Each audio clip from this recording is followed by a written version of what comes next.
You're watching Let's Chat.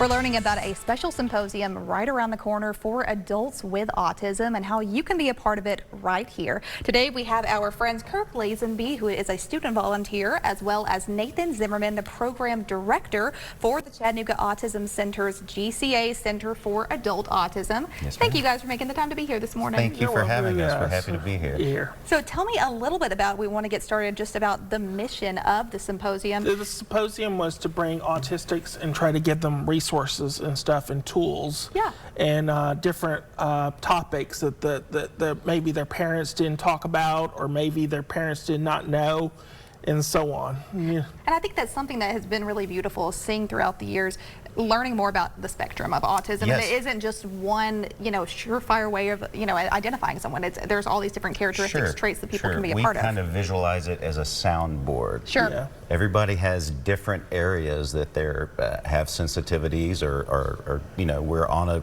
truly on a spectrum, but it's less like a line and more like a circle. That really is amazing. So tell me, with particularly this symposium, what are maybe the key challenges that you guys see with adults on the autism spectrum that they're maybe facing that you guys can kind of help address? Well, for example, we're doing a topic about getting out of your comfort zone. A lot of autistics like routine. They want to stay in their routine, but sometimes it's good to get out of your comfort zone. And then we got another topic on ECF choices about how to get them resources like assistance at the house and different stuff where they can live independently. That really is amazing. And so being able to do something like with this sort of symposium, are there specific maybe prerequisites that you would have to have beforehand of, oh, I have to do this before going to the symposium, or can you just show up? Not at all. You would want to register in advance. Okay. But you don't have to have a diagnosis. We welcome people who are self-diagnosed.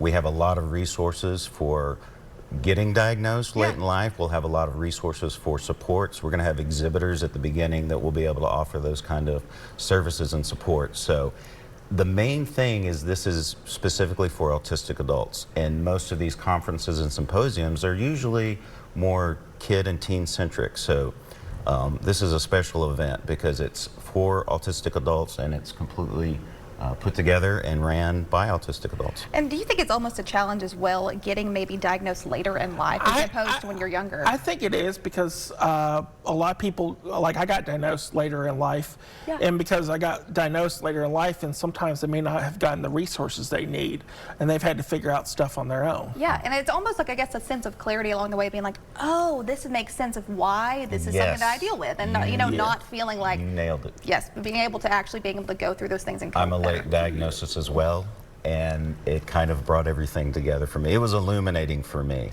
and not as much of a challenge, but the challenge is getting that late diagnosis. And so one of the things we will have there are some resources to help people move towards that if that's the thing they'd like to do.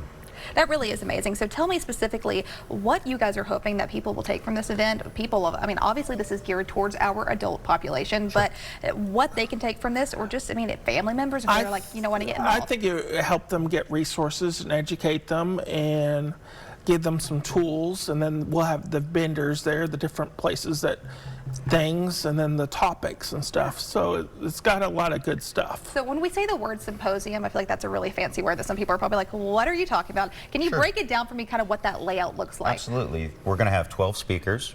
We'll have the exhibitors at the beginning, but the 12 speakers are, like Nathan said, going to cover a wide range of topics, from how music can help with emotional regulation to getting that late diagnosis. I'm going to do a presentation about the historical roots of autism, and to kind of piggyback on some things Nathan said, I think a big part of the symposium is community. Being able to come to a place and see people like yourselves thriving, succeeding, and getting out there and living life. So as much as it's about those presentations, it's about community. That really is amazing, and I appreciate so much the effort that you guys are both taking in this and being able to share that with adults that either, do have a diagnosis and they're wanting to learn more, or for people who are thinking, this might be something I have and I want to learn more about it and I want to get this diagnosis. So Yes. tell me again where we can get the latest information from you guys, whether that's website, social media. It's our website. Remember, you go to the Chattanooga Autism Center and then go into programs in GCA, and then we got our own It's gcaspis.org. Gotcha. So And you'll be able that to is find you where guys. the symposium information is. It'll be July 26th. We're going to get started at 8. The presentations will start around 9. We'll run till around 3 o'clock. And there is a welcome event at the Vine Church on McCallie from 2 to 4 on Friday if anybody wants to come join us and hang out before the symposium. And that one you don't have to register for the opening event. Gotcha. So you're able to, if we want to go ahead and plan ahead of time, you can go to that one, but then you also don't have to do all the register stuff. Anyway, it'll be available online for the people for the latest Absolutely. information. Well, you guys are awesome. Thank you for making the time to be here this morning. Thanks for having us. For more information, you can find that right there on the screen, as well for the 9th Annual Southeast Adult Autism Symposium, 423-531-6961. Thanks for joining us. We'll be right back here on Let's Chat.